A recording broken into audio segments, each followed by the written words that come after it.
The latest concerning Yellowstone supervolcano, a geologist says extremely good odds of numerous eruptions in Idaho, just west of Yellowstone caldera of Wyoming. Now here are the earthquakes. The latest one, I did a video on this, 3.3, that shook Yellowstone as well. And that's in the basically of craters of the moon flood area, lava flood area, in the Snake River Plain. And this is basically over the hotspot, the North American plate moving over the hotspot as it grows. This is one of the pictures of Idaho, one of the volcanoes in Idaho. And if you look at Idaho in Google Earth, you'll see lava flows there that are pristine clean. Now, there's a lot of activity there, seismic activity. There's magma under there, very superficial, very close to the surface. Yellowstone experts at the U.S. Geological Survey warned that the state of Idaho is extremely likely to experience multiple earthquakes and eruptions before Yellowstone does.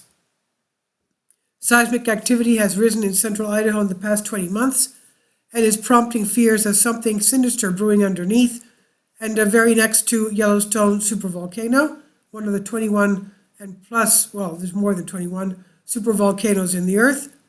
And according to USGS, Idaho has been rocked by a series of aftershocks after a magnitude 6.5 earthquake struck in Stanley March last year. That was after the 5.7 in Salt Lake City that came out of nowhere. So all these are earthquakes, quite big actually, that have to do with the mantle plume associated with the Yellowstone supervolcano. USGS experts recorded more than 4,300 aftershocks, which the agency claimed, quote, has alarmed some people, end quote. USGS wrote in its weekly Caldera Chronicles column, a common question seen after many earthquakes in western United States is, will this earthquake trigger an eruption at Yellowstone? Or is this seismicity related to Yellowstone? Although Yellowstone is mostly contained within the northwest corner of Wyoming, parts of the national park extend into Montana and Idaho as well. And Yellowstone Park is, of course, home to the supervolcano of the caldera, active supervolcano. Many people fear is overdue for eruption. Support my Patreon account. The daily posts are 5 videos daily, and they are totally different from what I have on my YouTube channel. Thank you so much for your support and that you find all my content so interesting. You'll find the Patreon account details in the description box.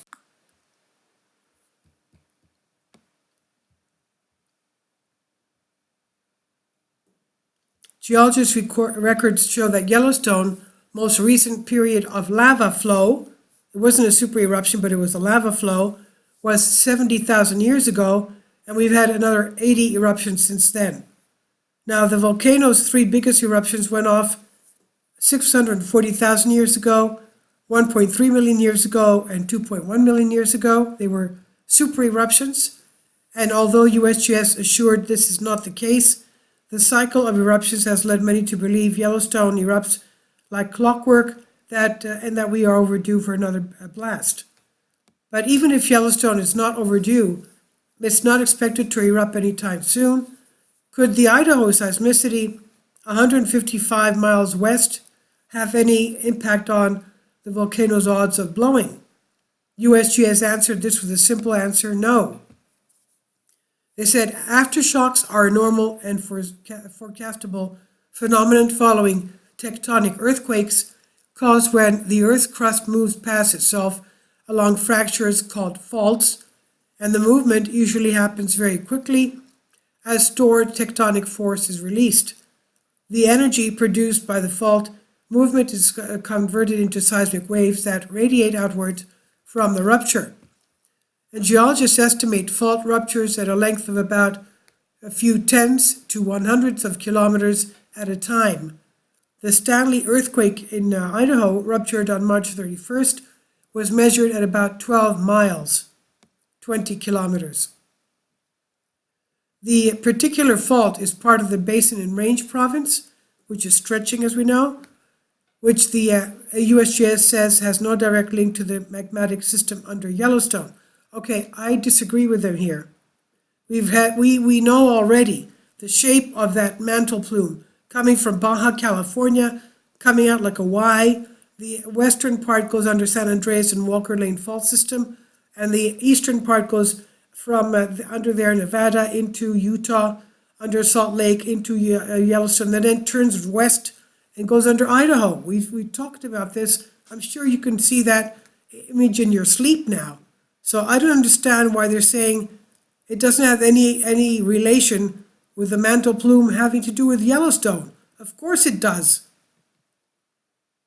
I'm sorry, but I disagree with them here. Of course it does. The group added, does all this seismic activity in central Idaho affect the Yellowstone volcanic field? Quote, not in any significant way. Large distant earthquakes can cause changes to geysers and hot springs within Yellowstone because shaking fractures the fragile subsurface hot water plumbing systems. However, significant tectonic stresses are not transmitted very far, end quote. Now, despite the reassurances, USGS was bombarded on social media with questions about Idaho's earthquake activity and the Yellowstone supervolcano. Replying to the queries, the agency again assured there is no link between the two, but revealed seismicity can be a potential sign of volcanism in Idaho itself. USGS wrote, we typically see eruptions in the craters of the moon area every few thousands of years. The most recent was about 2,000 years ago. The last time Yellowstone erupted was with a lava flow was 70,000 years ago. So yes, the odds are extremely good that Idaho will experience numerous eruptions before anything happens at Yellowstone. And this is on Express UK by Sebastian Ketley. And here we are at Volcano Discovery. Volcanoes near Idaho. The volcanoes of Idaho. Blackfoot Lava Field, there's 10. Blackfoot Lava Field, Cerro Grande, Craters of the Moon, that's what we're talking about here. Hell's Half Acre, Meanan Buttes, Mountain Home Kuna Lava Field, Shoshone, Sinker Butte, and Wapi Lava Field. Let's go to Craters of the Moon. Okay, let's go to Craters of the Moon. And that's one of them right there. Located northwest end of the largest lava field of the Snake River Plain in Idaho. The volcanic field contains over 60 lava flows, 25 cinder cones up to 250 meters high, and 8 eruptive fissure systems, and covers an area of 1,600 square kilometers. Craters of the Moon formed in 8 eruptive periods, each lasting several hundred years, and separated by quiescence intervals of up to 3,000 years. The eruptions began about 15,000 years ago and ended with the most recent eruption so far only 2,100 years ago, around the time of Christ. In contrast to the Craters of the Moon, most other lava fields in the Snake River Plain formed during single short eruptions. Okay, so here we are, that's the map of it, and that's the lava flow, as you can see, looking very pristine. Okay, let's pull out, we can see perhaps where Yellowstone is. That's Yellowstone right there, about 155 miles away.